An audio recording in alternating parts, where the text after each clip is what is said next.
This is the art gallery where we take local artists and snazz up what they produce, put it on postcards or put it in frames, and we help promote it and sell it, and we use the money to keep the museum going.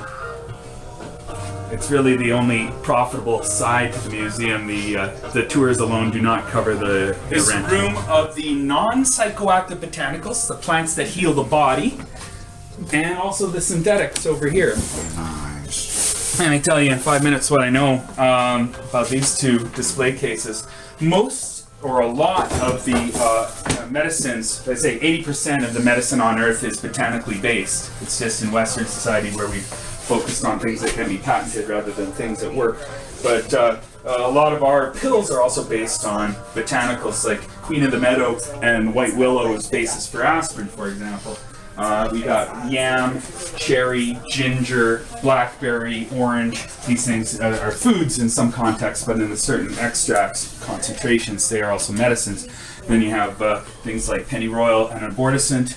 You've got quinine, which is the cinchona tree, is responsible for malaria medicines. You got the foxglove, which has digital still used as a heart medicine, and so forth and so on. So all medicine on Earth is based on minerals and plants, and most of the effective ones, cheap, safe, and effective ones, are plant-based medicines, and even the pills are based on these original plants. But because the focus is always about things that can be patented, often the safer, cheaper, more effective options are overlooked. This is a case full of non-botanical medicines, and we use them to learn from and to compare and contrast with the botanical medicines. This is very interesting. The 7-Up labels from anywhere from the 20s to the 50s all had lithium listed as one of the 7 ingredients in 7-Up. They should have called it 7 Down, of course. But, like these soft drinks, in order to qualify as soft drinks, they had to remove the active ingredients from them, just like in sarsaparilla. Sarsaparilla is an antidepressant, and root beer, Coca-Cola had as a stimulant cocaine in it for the first 20 years of its business. And these are where these soft drink companies made their first billion.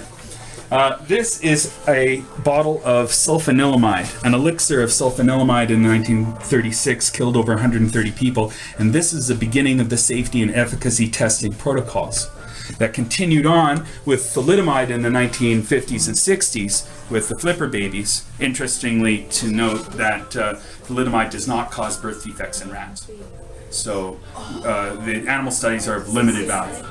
The point being, now they use these safety and efficacy tests created by problems with elixir of sulfanilamide and thalidomide. They use these now as an economic barrier to prevent herbs from being considered medicine. Oh, you don't have $300 million to conduct these studies? Oh, you can't consider that medicine then.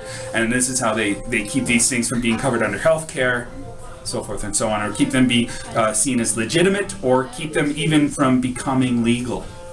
You haven't done the studies. And I think herbs should be kept to a different standard than pills, because herbs have been around forever, and we have a community heritage. We have folk knowledge, we have medicine men, we have libraries filled with herbals and pharmacopoeias that refer to the use of these medicines. We can rely on that instead of testing it on 1 million rats and 40 people in clinical trials. And statistically, more people are killed by pharmaceuticals than herbs anyway. That's right. It's about 100,000 a year in the United States from iatrogenic disease or death by doctor, right. And it's 50 in terms of herbs, and most of those herbs are the 2 deadly mushrooms, the destroying angel and the death cap, and that's just misidentification of those mushrooms. And most of these herbal medicines that are in packages don't kill anyone ever, and a few that do, you can create a culture of awareness that would mitigate those few deaths from herbal medicine. But we don't have that. We advocate responsibility onto doctors, and we encourage people to be livestock. So that doesn't help. Oh, I should mention one last thing. The corporation with the worst ethical track record on planet Earth has to be Bayer. Hands down, worst company in the world. The best thing actually Bayer ever did for us is bring us heroin. Aspirin arguably inferior to some of the other more natural painkillers, but heroin, if you want the best painkiller in the world, if you're having your arm amputated or you're dying of some terrible disease and you want the best painkiller in the world, it's heroin. It's a semi-synthetic derived from the poppy.